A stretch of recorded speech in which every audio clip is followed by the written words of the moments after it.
Hi, everybody. Nice to see you. I hope I'm assuming everybody can hear me. It's so funny. We have people literally from every coast, and I'm not sure if anyone in the middle, but thanks for joining in today. I thought, so like Ellen said, this is meant to be really interactive, and you can either, unmute yourself or write in the chat box. But we're gonna, again, just like our workshop when we were face to face, this will only be as good as what you contribute to our conversation. I wanted to start with just to check in about what's been working since we left each other as it relates to improving staff culture and engagement. What are the things that you've tried? What have you seen? What have you been challenged by? And just open the, I would say floor, but screen to share with us what's been working, who's had some success. And I know Robin and Mallory and Fran are going to share some specifics because I happen to know that they've had some specific successes. But in general, who wants to share? And maybe if you're going to speak, let us know who you are and where you're from. Or Robin, or Fran, you can just start. Yeah. So I'm Robin Brous, and this is Mallory Zipkin. We also have another member of our team, Karen Goldberg, who was in Hartford with us. Karen won't be with us today on this Zoom meeting, but she's definitely been a very important member of our group since we left Hartford back in November. Do you want to tell us about it? Sure. So when we first came back from Hartford, it was clear to us that the three of us wanted to prioritize this, and that step one would be getting our executive director on board, as per all the things that we spoke about. So we worked really hard to create an outline that had really specific outcomes that we thought were really achievable, that we wanted to first get her buy-in on. So we scheduled time with her outside of the building, actually at my house. We had her over for breakfast in a really casual and non-threatening setting, and shared with her sort of how we were feeling about the staff culture at our JCC and all the opportunities that we saw for change, and really spoke to sort of how we thought that could happen. Some of those outcomes, for example, were creating a clear staff vision, which is obviously like the biggest one, and starting that with senior management, but that not making it exclusive to our senior team. The second was really around her own work as our executive director and pushing her to be more present and focused on forging relationships. And we cited a ton of stuff from the benchmarking best practices document that was really helpful and supportive for that difficult part of the conversation, I think. Also around formal staff recognition and cohesive communities within, departments and cross-department. Can I just jump in? One thing I want to say about this meeting, and I think it's important to note, was the entire tone and conversation really didn't lie in what the problems are so much, but really focused on what opportunities we have for the future. We spent very little time harping on things that were not working. We sort of mentioned a bunch of things, but we felt like it was really important to always have a forward trajectory with these conversations and be very, very positive and not dwell or live in the negativity, because that's what we're trying to get rid of, right? The other two things that were helpful for that phase one, I'll call it, were two sort of quotes that we stood on. So one was pulled together from the Post-it activity that we did in Hartford. We said, trusting relationships are fundamental to everything we do at our JCC. Our JCC is a community, not just a place for staff. And then the other was something that you said a lot during that day, Karen, which was, when we see communication become relational rather than transactional, progress has been made. And we focused on that as sort of like a measurement tool. We were really lucky because our executive director really did buy in and was really excited, I think, by what we had to say and felt really supported in what we were asking of her, which was really awesome. And she, from there, took some time to process. I would say about a month passed before we started to really make any plans. And during that month, it was interesting. She spent time with each of us separately, reflecting a little bit in a really great way. And then she made a statement at one of our senior management meetings where the three of us all are, saying that she was going to kind of declare this next year, starting off with our budget season, the year of the staff, and that she wanted us to help lead the charge in working on this and putting some of those outcomes into action and leading the senior team in some exercises around it and then helping the staff take ownership of it sort of away from us. And so then she hosted, should I keep going or are we getting you want me to you go? Yeah. And then the last piece of this that'll bring you up to date is that, so we started in November. The three of us met between the time we all met in Hartford mid-November to sort of mid-December to formulate our plan. Met with our executive director in December, and then on March 19th, our executive director invited us to her house for a good portion of the day as a senior management team, and we had a sort of retreat style meeting. And the header on the agenda, which I have here, is improving staff morale and building a healthy staff culture.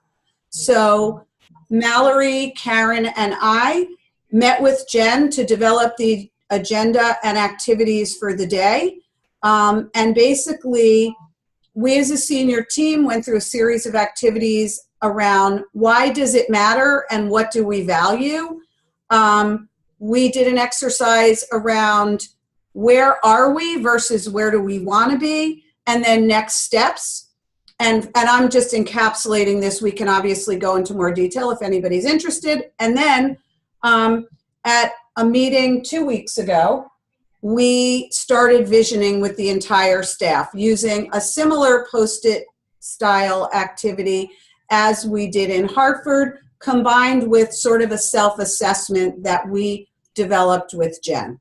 And that's where we are to date. And on Thursday, we're meeting with the three of us and a couple staff who at that staff meeting volunteered to be part of more work to now take sort of the Post-its and do a first draft vision statement, which is step one.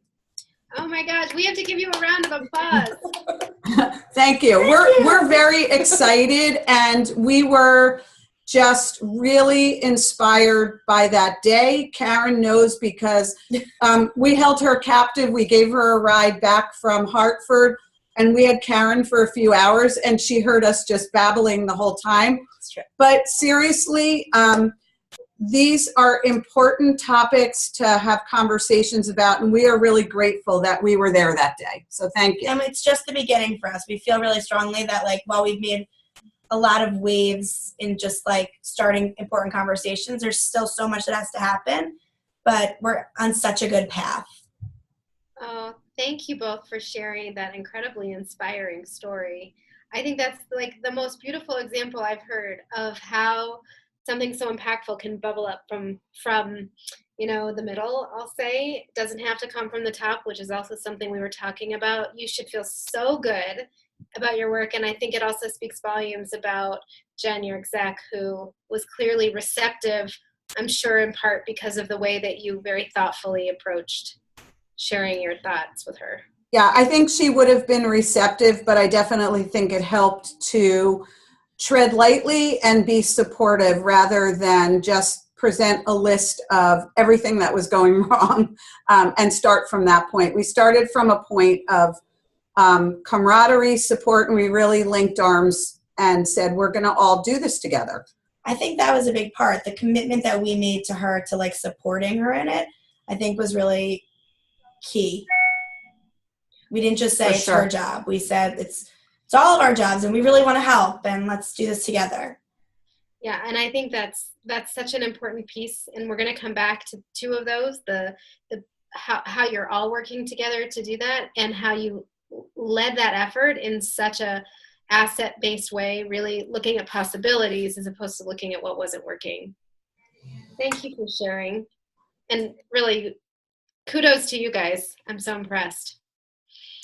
Okay, Fran, I can talk a little bit. I just had a fast question for Robin's team, and that's how long has that executive director been there? She's going on her 6th year. Okay, thank you. Wow, very amazing story. Thank you for sharing that. I wanted to just also say that that one-day seminar was a perfect moment in time and in my work, because we have a brand new CEO and I'm brand new. So it's really kind of been there's big major changes going on here in our JCC that I don't even think that I completely fully feel and understand, because I'm the change. I'm the new person. So, but I have to say that it fits right in. The theme that was shared at that one-day conference fits right in with my personal core beliefs about we're really only as good as the people that we work with. You know, it's not so much what we say on the website.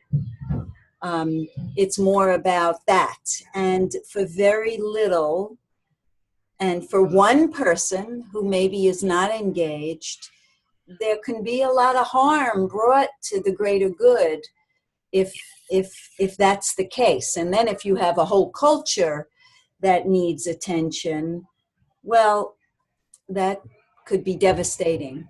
So it's been interesting, because what I feel as though the example that I would like to give, it was pretty incredible in that my boss, our CEO, fast recognized that there was great things going on at the overall JCC in different corners, but not so much of a coordination between us. So the left hand wasn't talking to the right hand a lot. And so she initiated a meeting that had a month in advance of planning, where she said to us, I'd like all of you to bring your events and your items that you have happening in your world, and rate it a 1 or 2 or 3. 1 being, broad impact. You could use help from marketing. The community would benefit from knowing about this. 2 or 3, which is more internally focused.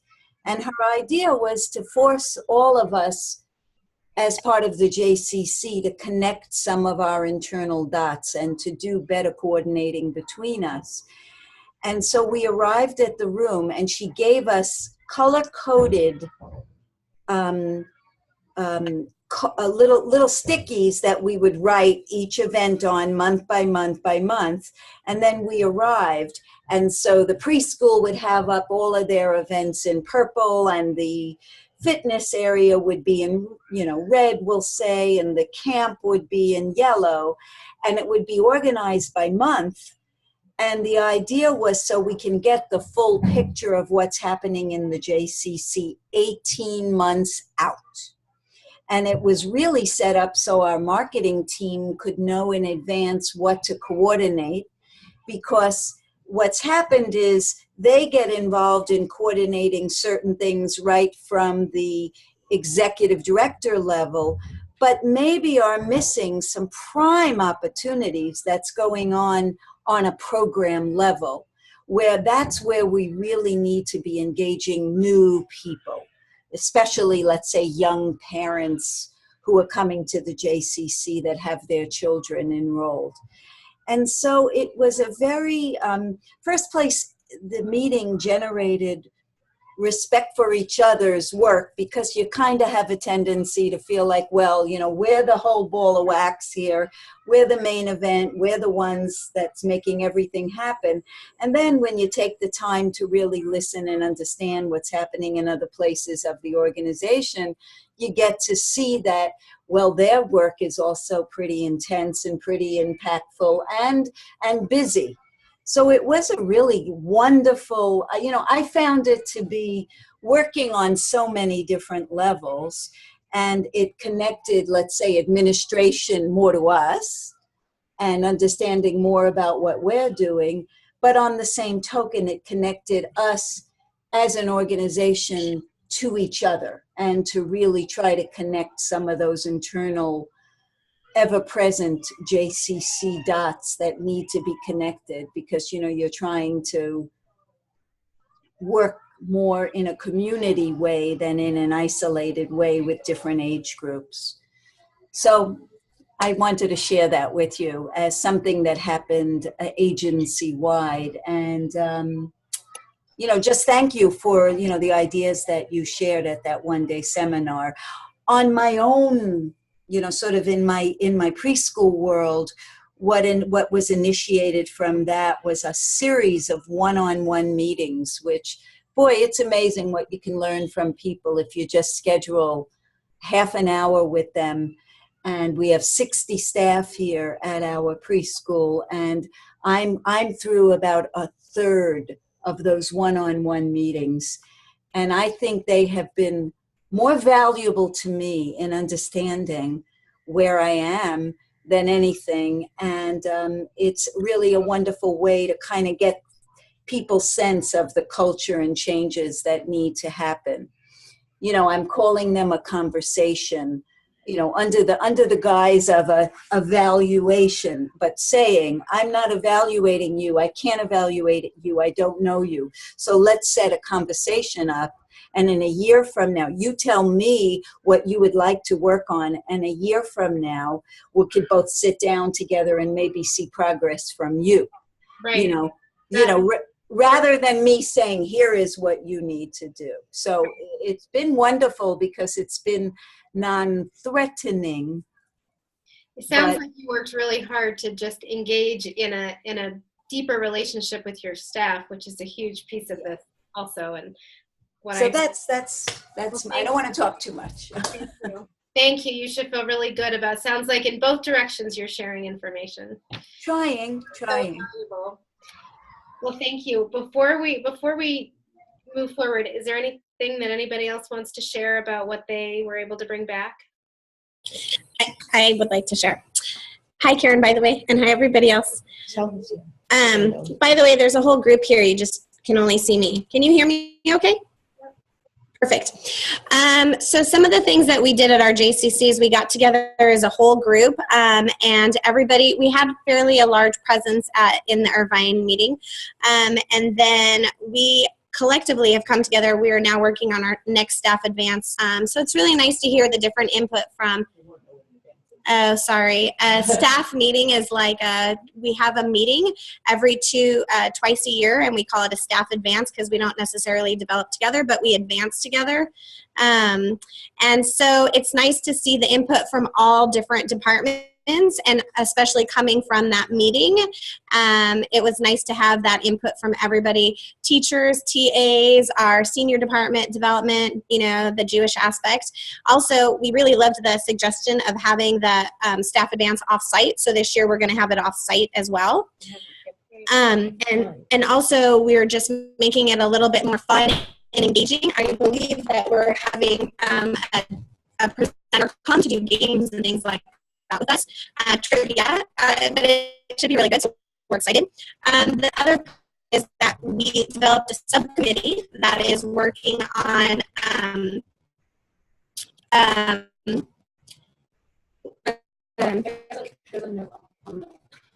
yeah. Anyone else have Can you still hear me?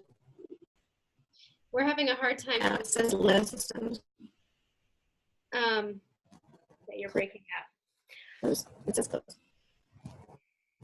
You can The power adapter. want to be mindful of our time. There's a power adapter. And you can, We have the Elaine, plugin. how about you type in, you can also type in while you're fixing that, if you don't mind. Okay. Okay, we can't hear you.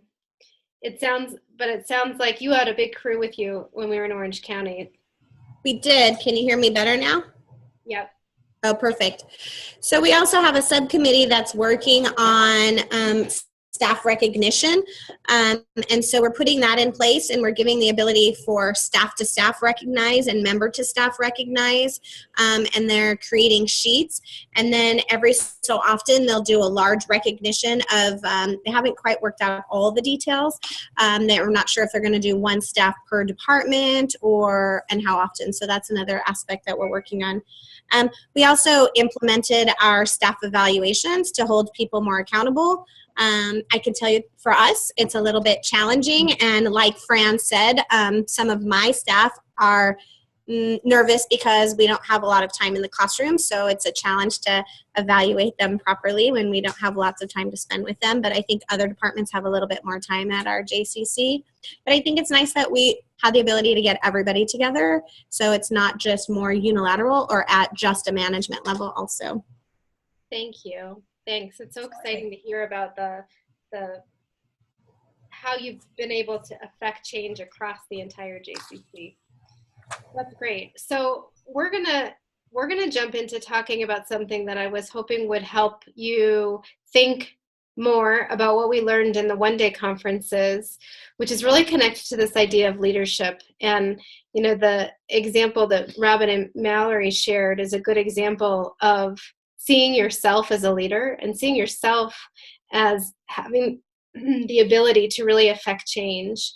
And everything we learned about in that day is about that. It's about, I mean, I don't think anybody came to that day in a place of feeling that everything was working perfectly with regard to staff culture and staff engagement. There's always room to improve, and it requires that we see ourselves in positions of being able to affect that change. So I'm sure you all know from, you know, caring about your own growth that when we think about leadership, there's like a million leadership books out there and theories, and I am personally a huge fan of appreciative leadership, which for Fran and Elena, they're going to have to bear with me again because we talked about this back in Orange County. Anybody familiar with appreciative leadership or appreciative inquiry? Not very, okay. So this is the book, Appreciative Leadership. It's written by Diana Whitney. It's based on her theory of appreciative inquiry, but so it's sort of one and the same, but the appreciative leadership takes appreciative inquiry and frames it through the lens of leadership. So what I was hoping what we could do in the remaining amount of time is kind of run through on a very high level her theories, which are really grounded in a few basic ideas. And I think that they're very connected to the way that we function in this JCC field. So the first is that appreciative leaders are relational. And we did talk about this. Mallory just reminded us that we can't be leaders without the existence of others. And that's our business. The very nature of leadership is that we have to be in relationship with other people. And it's not just that we're establishing relationships with them, but we're using those relationships to affect the change that we want to see around us. Appreciative leaders are positive. They always see what's working and where there are possibilities as opposed to where things are not working, where the negative energy is. They really see the best in people. They see that they can turn positive potential into power to affect the change. So for those of you who do some Jewish learning, you may be familiar with the concept of B'Tselem Elohim, which is believing that everyone has a divine potential inside of them. You know, the idea with appreciative leadership is that we're able to figure out where that spark is and help bring that out more in people. And that when we're appreciative in this way, it has rippling effects, which means that people are able to sort of pay forward the appreciation we show for them, they then are able to do as they go forward. So any questions before we jump in? Okay. So as I mentioned, appreciative leadership is really based on these 5 I words that come from appreciative inquiry. And the first one is inquiry.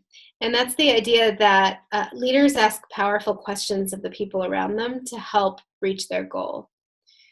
So if you think back to the day we spent learning together and you think about what it was that you left with at the end of the day, what did you want to take back? What did you want to make happen? And maybe now you're feeling like there's a few things that are getting in the way or that make it hard. How can you ask questions, positive questions, to figure out what's happening around you and how to move the work forward? So asking questions like, when has our staff team been functioning at its best? What can we do to make a positive impact? How can we collaborate to get better results? Who can we learn from? So real, who, what, how, when. So what I'm wondering is if you all could take a minute and write down 3 things that you're thinking about as you think about creating a culture of inquiry, either with the other people who attended the workshop with you or people that you work closely with and you've talked to about this. As you think about building a stronger staff culture, what 3 powerful questions might you ask of colleagues to make this staff culture work happen? So write down 3 things, and if you feel like sharing, maybe you could write it in a chat box so we can all see.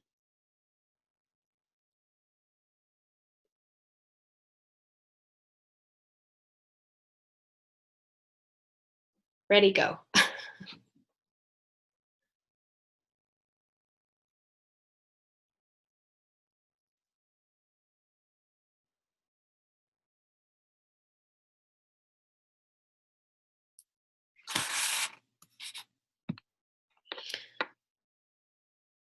So Elena asked, what would make you feel more valued? That's a great question. What kind of support do you need? That's so important. If you ruled the world in the preschool, what changes would you make? How do we want to behave, interact, and communicate? That's a real values question. Great. I hope you're writing these down and you can go share them with other colleagues who aren't here today. So I want to throw out this idea that comes from the book that has to do with asking powerful questions that are positive in nature. Diana Whitney talks about this thing called the flip. And she says that we have to ask questions in a way that focuses on opportunities and possibilities, seeing the positive.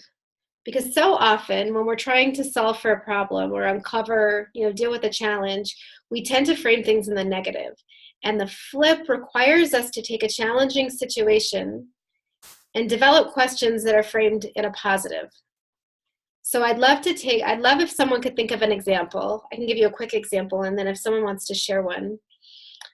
So in the early childhood world, sometimes we go through periods of time where we have a lot of teachers calling out sick, or when the morale is poor, teachers call out. And what we as administrators often tend to do is say, why is everybody calling out?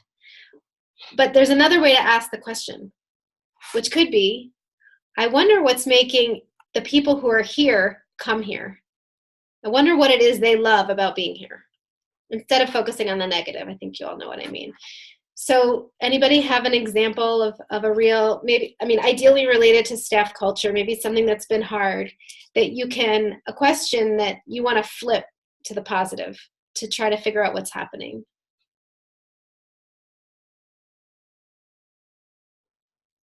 Anybody? All of these questions I see on the right are beautiful examples actually of that.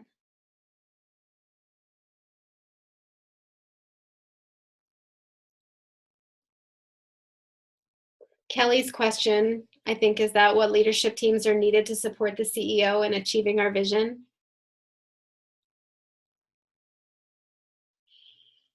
Okay, well, if nobody wants to share something specific, we can move on. Anybody? Raise your hand if you have a burning. Fran, go ahead. Sorry, guys. Go ahead.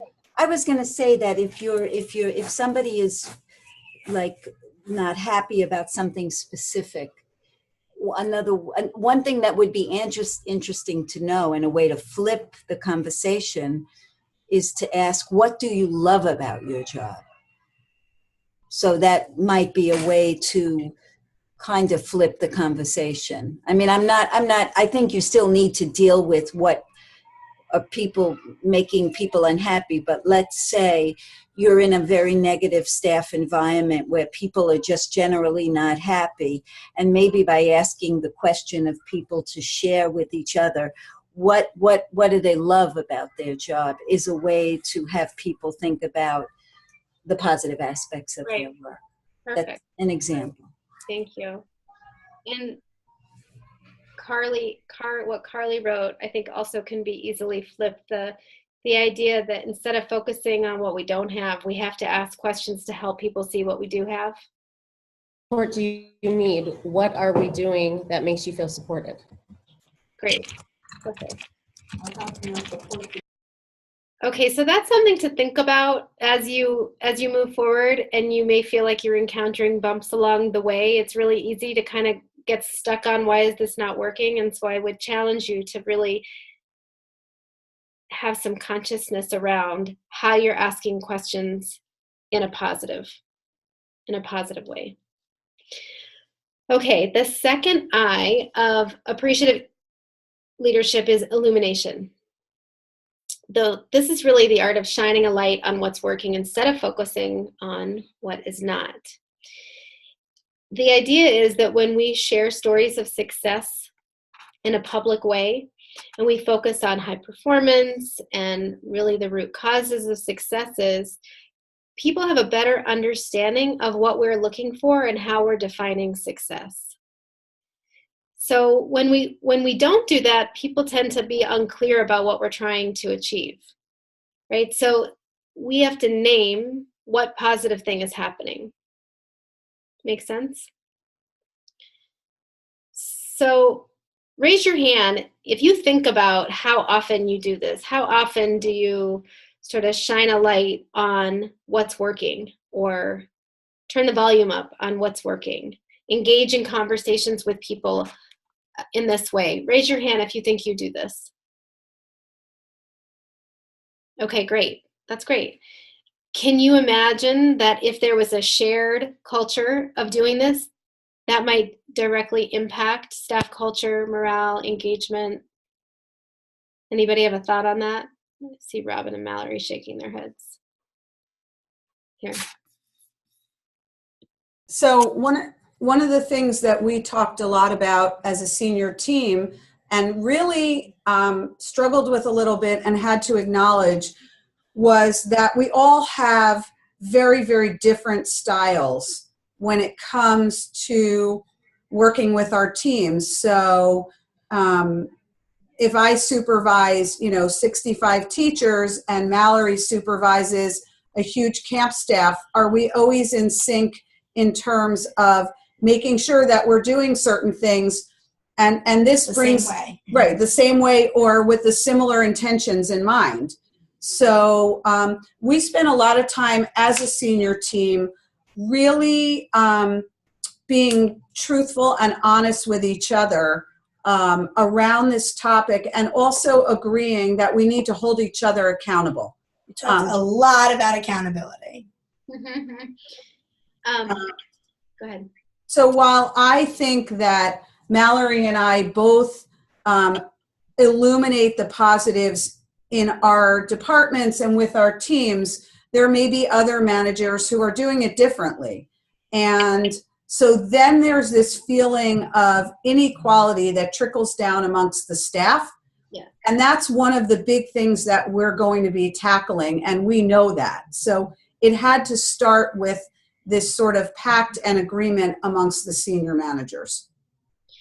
I really appreciate you saying that, and I one, feel grateful that that's what you said, and two, feel a little bit like I didn't do my job very well, because I should have framed this conversation by saying that the other reason that I'm I'm bringing this idea of appreciative leadership to you as it relates to the one-day conference is because it is so important that the people who have voices in your institutions are leading in the same way. And I think that appreciative leadership is a fabulous tool that leadership teams should read together and have conversations about together and make either decide or not decide. But if you decide that you want to lead in a particular way, I just think there's no better book that is connected to the traditions that most of our JCCs are built on and the values that we talk about in our JCCs. And when you're all on the same page, as you're describing, Robin, when we're leading in the same ways, it's not about this, like the what we do. You know, everybody does things differently. Some that may be some people or organizations have a board where they acknowledge staff that way. Some people might do it in the staff meeting. The what may look different, but the why stays the same. And you share the why, you share the values, and you're choosing to all lead in this deeply appreciative way. And that's a huge asset when it comes to trying to create change in this way. So thank you.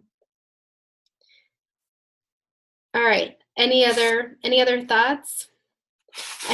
So here's our illumination exercise. I want you to write down the name of 3 people who have actively been contributing to a strong employee culture, and write down why you think that. And maybe you're one of them. Write down the names of 3 people who you feel have been actively involved in positively contributing to building a strong, positive staff culture. And why?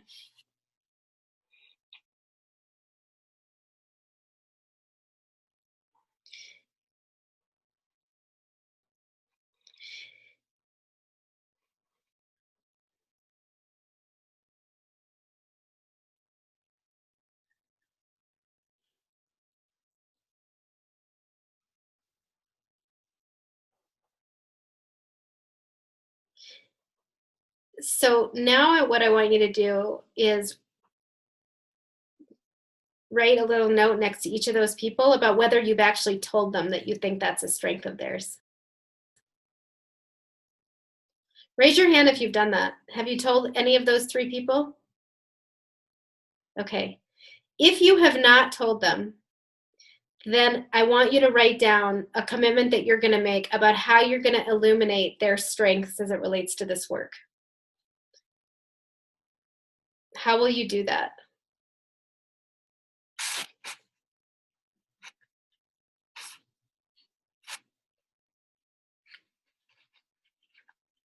And by the way, why don't we just take a minute to talk about what are some examples of those kind of characteristics that we see as strengths in this work? What do you think are the necessary characteristics that we need to see from our staff to be successful in this area? Does everybody know how to unmute themselves? In the lower left, I think Ellen, right in the lower left corner is that. So I'll jump in since no one else will. I think one of the big things, and you've mentioned this a couple different times, is being positive. No matter what message we're trying to convey, whether it's up or down the ladder, being positive and doing it in a good light, it is something that is a sign of someone who knows how to lead, knows how to direct, knows how to kind of accomplish things, and still keeping staff engaged. Thank you. Absolutely. If you can't be positive, you kind of starting from a deficit.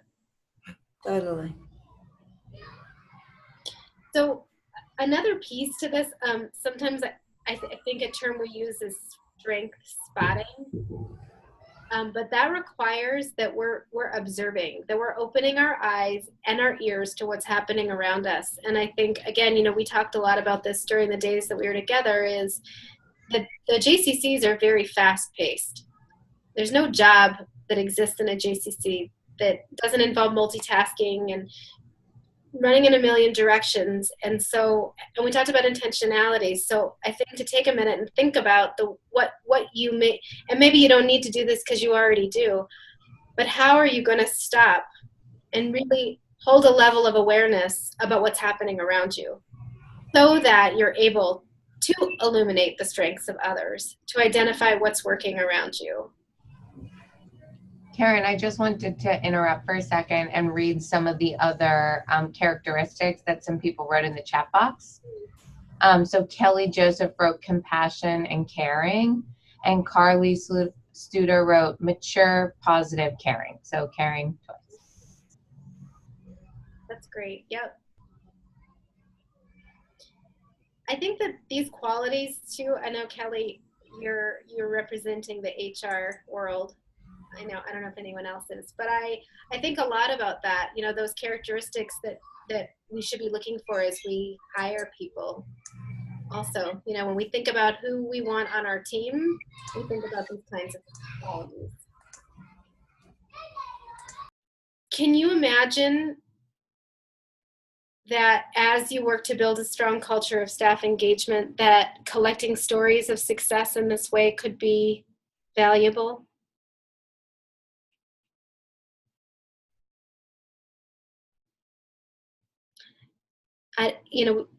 There have to be systems of how you share this out, but I think that thinking about how you're going to collect your observations and what you're seeing, what you're hearing, and how are you sharing that out? Not just that you're spotting someone's strength and telling them, but how are you also letting everybody else know what's happening? Elena wrote integrity, feel supported, loyalty. Great. Okay, let's go to the next I. The third I is inclusion.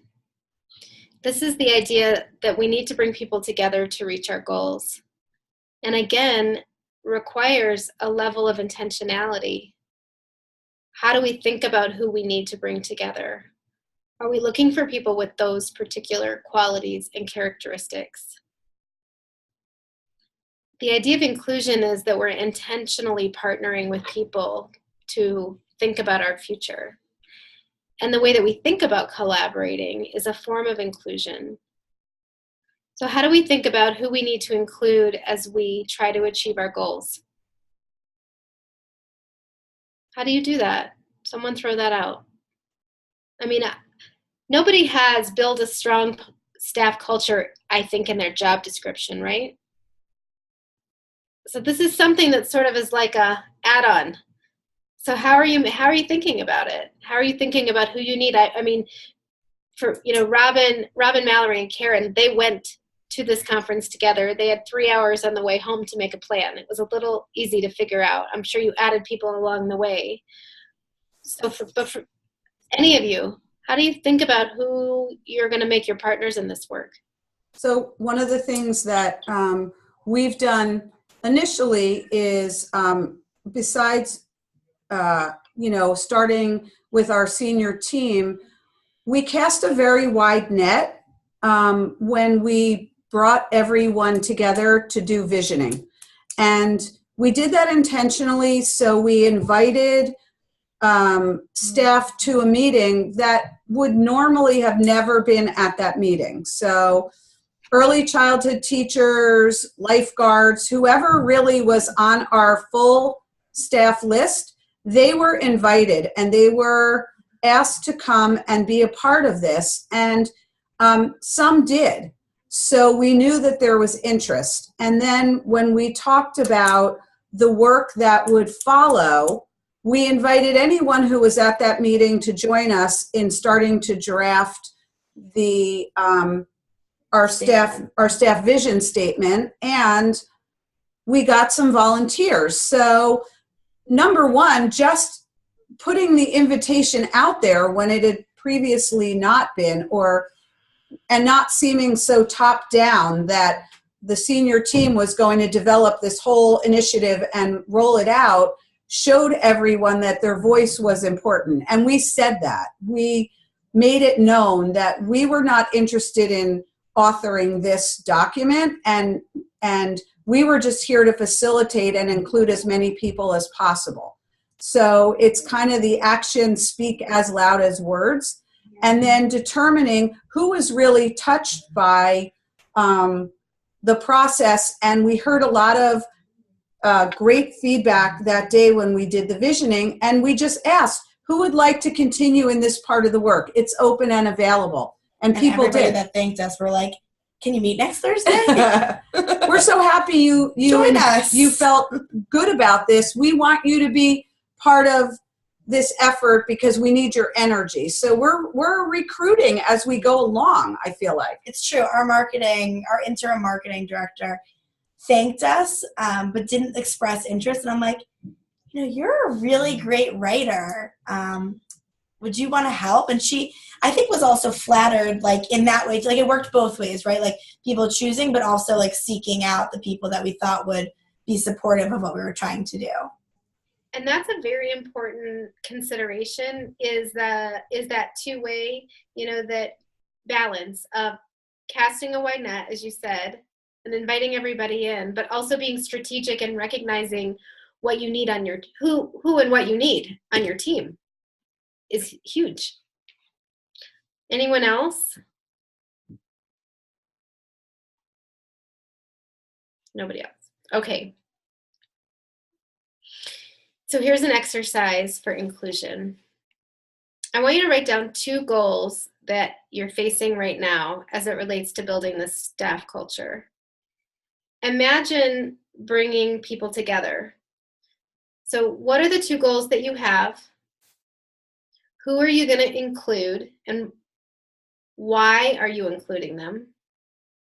What is it about them that makes you want to invite them into this work with you?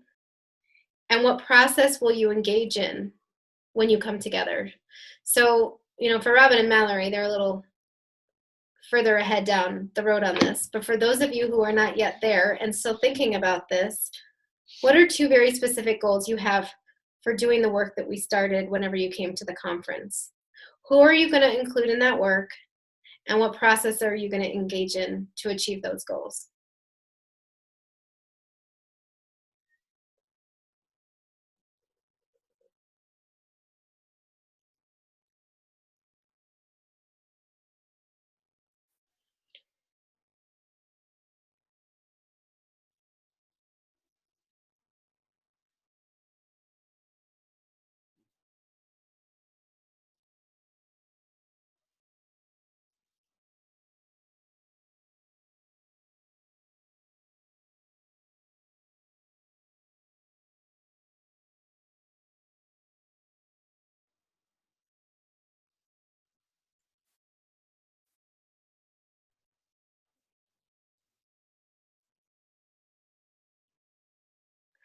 Okay, so something to think about as it relates to this question I just asked you is the idea of what happens when we just have conversations with the people we want to include. Conversations with people is a way that we all make meaning of what's happening around us. And, we, like Robin's talked about creating a vision. We did that when we were together. I really encourage you to think about how you're including as many voices as you can in the constructing of that vision. Because as you bring people into those conversations, you have a better sense of who has a shared vision, right? I just want to stop for a second. So we're 3 out of 5 eyes right now. We have 2 more to talk about. Does this way of leading feel similar or different to what's happening, to the culture in your JCC?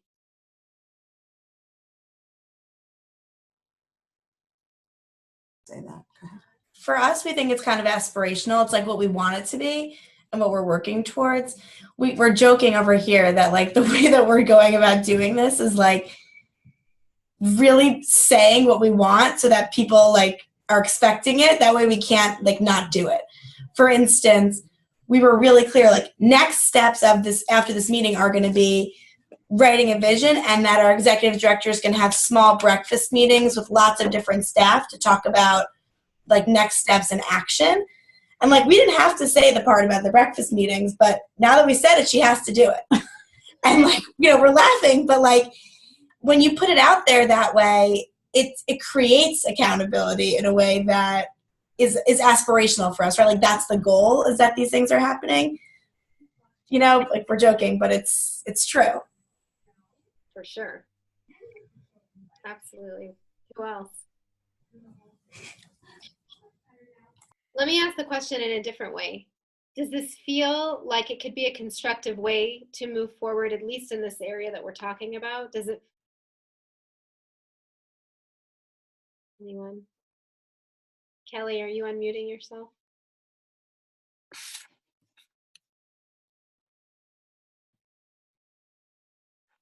Can't seem to unmute you. Oh. I hope there's not construction in the background. That's why I've been typing. Oh. Because they're building right behind me. You may have a little noise. I would say absolutely this is where we're going towards. And in fact, we had a senior meeting yesterday talking about inclusion, who should be included. And it wasn't an easy meeting. We still have ways to go in that conversation. But this definitely makes sense and is what are some of the challenges that we want to address over the next month and a half in determining for the next fiscal year what are our high priorities. And it all ties into performance management. I saw where somebody asked about evaluations and how it's being done. And part of the evaluations that I want to bring to our center is where we have that feedback. We have a tool that allows for the constant feedback, the inclusion, the communication, where somebody, it doesn't matter what level you are, you can give feedback or shout outs to other staff across the organization. So this definitely makes sense. Thank you. Sure. You're making me think about, I've really been trying to connect this way of leading to the topic at hand, the staff engagement and culture. But when you say that, Kelly, you're making me think about just this general idea of how we're including people in our organizations. And when I talk about inclusion as it relates to staff culture, it's around the idea that someone, just one person, has to want to care about it and figure out who they're going to include. And what you're talking about, I think, is also such an important question about who are the people that get included in making important decisions in general in our centers, who sits around a leadership table. Right. And can other people be included for different decisions that get made? It's sort of like a cultural norm of an organization to decide who gets included in what. And it's a struggle. We all have varying opinions. Yeah. About it. Anyone else experience that at their center? I think it's a really interesting thing to think about. Thank you. Okay. Any other thoughts before we go on? Okay. So the fourth I in appreciative leadership is inspiration, which probably does not need a lot of definition. Inspiration, as it relates to this, is really the idea of how we awaken the creative spirit in others. How do we foster inquiry and dialogue about the things that people all want to experience? So in this case, who doesn't want to be a part of an amazing staff culture? Who doesn't want to strengthen the connections that people have between each other in the workplace? So how are you, as leaders in this area, inspiring those conversations to take place, or inspiring new ways of seeing things and new ways of making things happen? Inspiration is really about the future. So what do you see? When you think of, from the time that we were together to now, what have you been imagining? Has that, Robin and Mallory have shared a beautiful example of how they've, I think one of the things that's so beautiful about your story is how you inspired your executive director. Are there other examples of how anybody's come back and tried to inspire colleagues or maybe supervisors to engage in this work?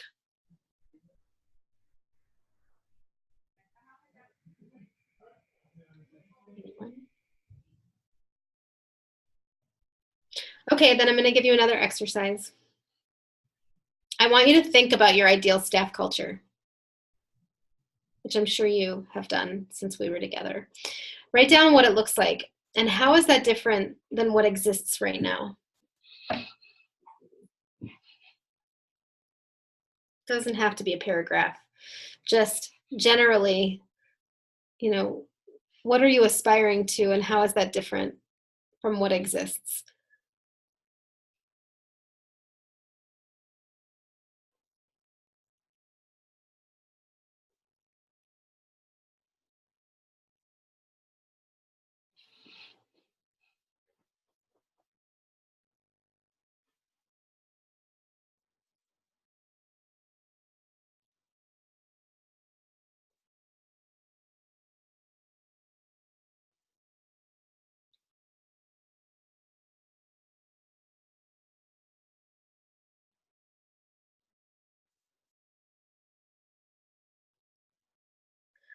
Okay, so when we think about inspiration, it usually comes from the words that people use, right? I mean, sometimes it's because of what we see somebody do, but a lot of times it's the power of words, and words evoke meaning for us. What are 3 words that you want to hear echoed in your JCC about employees that could inspire everybody, you, others, to think about what this ideal culture is? Does that make sense? Did I say that? Right? Think about 3 words that you want to hear echoed in your JCC that reflect this aspirational staff culture. Carly just wrote something. If anyone else wants to write in the chat box those 3 words, I'd love to see them. Fair, transparent, inclusive. Lovely.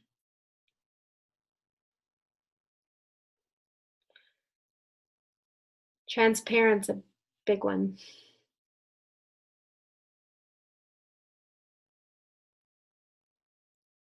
Anyone else want to write in?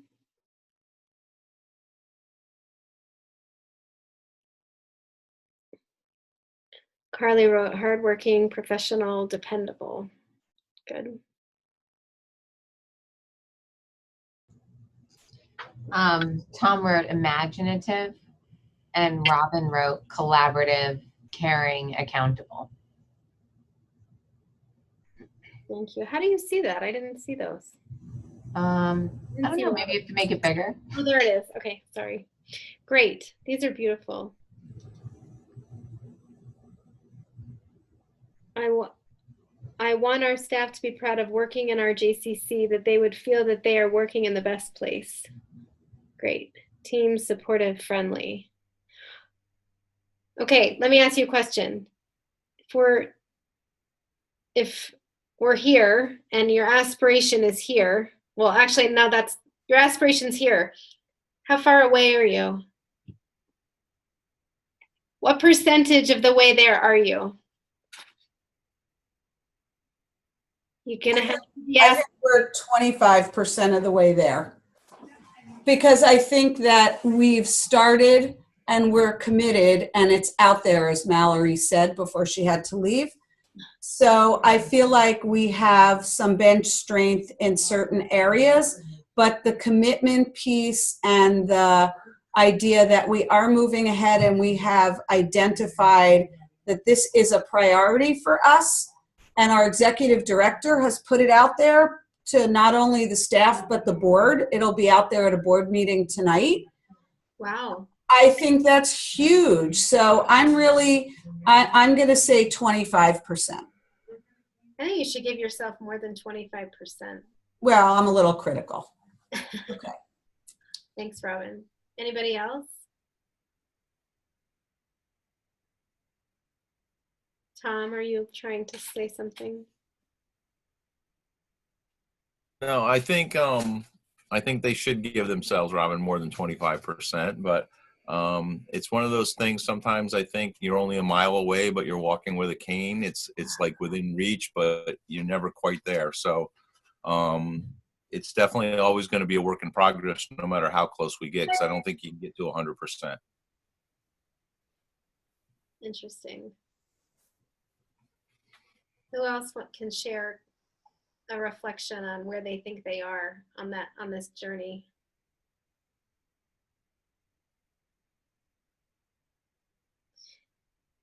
I think it's important to recognize that because this is not in anyone's job description, but is in everybody's job description at the same time, that it's one of those things where we take steps forward and sometimes we pause. Sometimes we take steps back, right? But being aware of where we are on that path.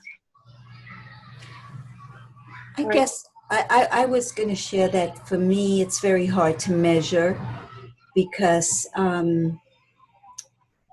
as I had said, with each individual conversation that I have with a staff member, I might change how far we are.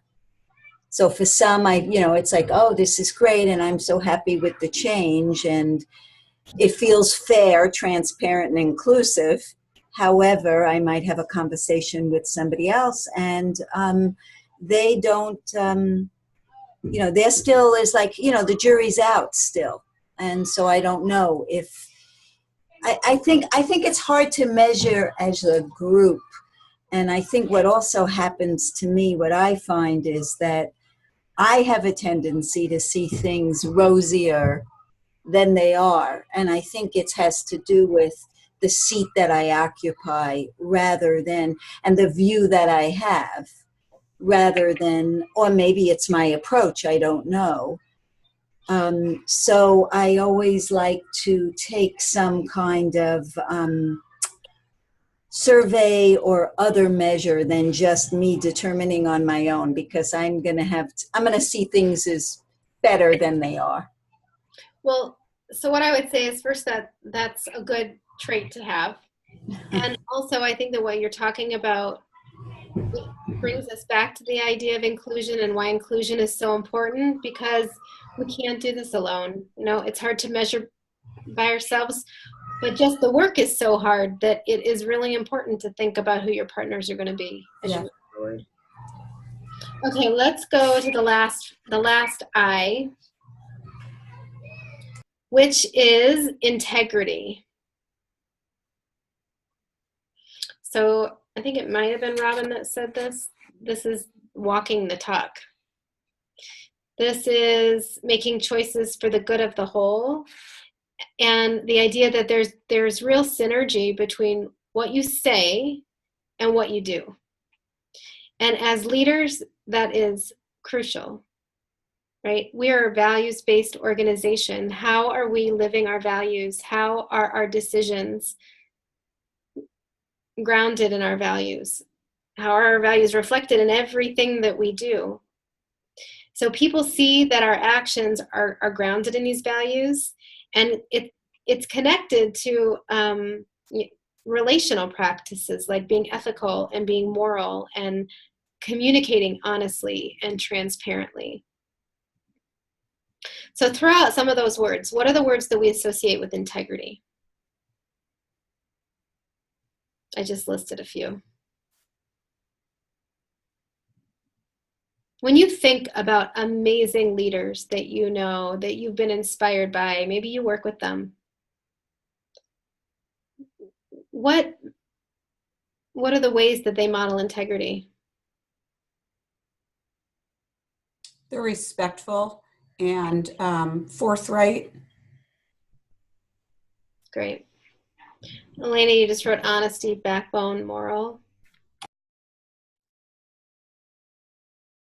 So this comes back to what I've heard a few times in our conversation, which is accountability.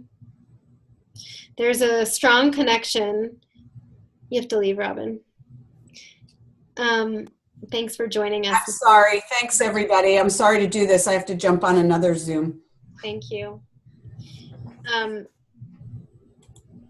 we are demonstrating integrity when we also demonstrate that accountability exists in our work, right?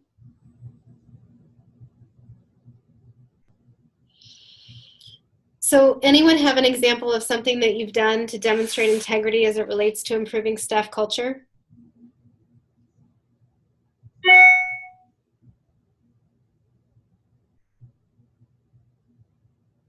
How about salaries? Constructive criticism. Okay. Carly wrote, having a happy face.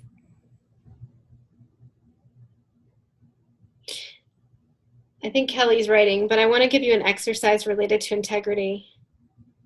I want you to think about how you might express to your supervisor what you want to see happen to improve staff culture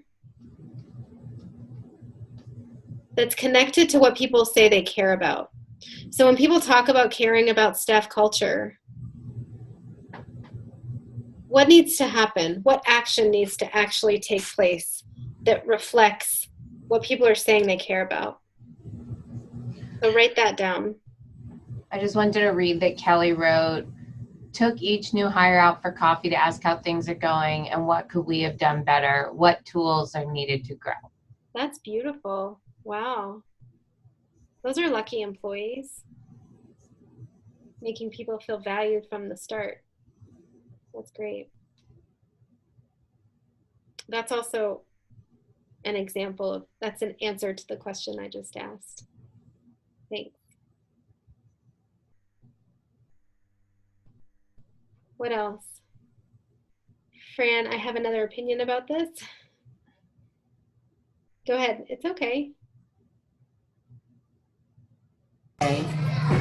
That I have a pretty strong opinion about this, so forgive me for this. And I think what happens many times is we ask staff, like, what will work for you? What will make you feel valued? And we get great ideas from those staff, and those staff are usually our most accountable people. And it's usually, like, value added for them, like acknowledge, be a person, take me out to coffee, which are really nice things. And I think those are very valuable things. But I think that the core basic way to make people feel valued and to have a very healthy staff culture is by holding people truly accountable for their jobs, which doesn't sound like fun. But what I mean is not letting folks unevenly work. So if you're not doing your job, and I'm not talking about a bad day or a bad month or, a bad year, but if you're not pulling your weight and doing your job as you should be doing, there is nothing more morale building to everybody else when the management holds that person accountable for that. Right. So nobody would say that. They won't say, I want you to do this. But that really erodes how people feel about their jobs, is when, even if there's birthday parties and taking me out to coffee and everybody's nice and I really feel acknowledged because, oh my God, I got the cookie of the month or whatever it is, even if you do all those things, it's not going to make any difference at all if you didn't take care of the basic. And that is the holding people accountable for their jobs. And okay, big opinion here. And I feel that that is our weakest point as organizations, to do that, because we're nice and because we care about people. And we know that not everybody, sometimes that happens. And sometimes we go even too far with staff. So I think that what you're I'm sorry. You don't have to apologize. I think that what you're describing is what is a pretty common phenomena in our field. And I hear that a lot, that sometimes we make decisions because it feels like we're family and we don't always make the best business decisions. And the truth is that, the highest performing companies are those that hold but have a high level of accountability. And if you remember back to when we were together, I talked about how in the book Crucial Conversations, the author describes that excellent, healthy systems are those where accountability exists at all levels. So it doesn't have to be a top-down accountability. There has to be a shared accountability. So someone in the middle or someone lower down can say to someone above them, here's what I expected of you. And that's an okay conversation to have. But I think you're right, and I think it directly contributes to a positive staff morale when it's happening. Yeah.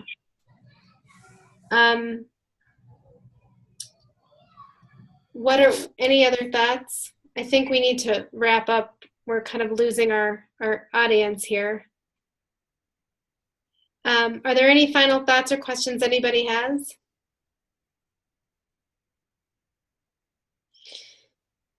Well, thank you all for joining in today. I hope that if you're interested in this, you go get the book and you read it with your colleagues. I think it can dramatically influence something so important as staff culture. So good luck in your continued work in this area, and thanks for joining us. Ellen, you want to say anything?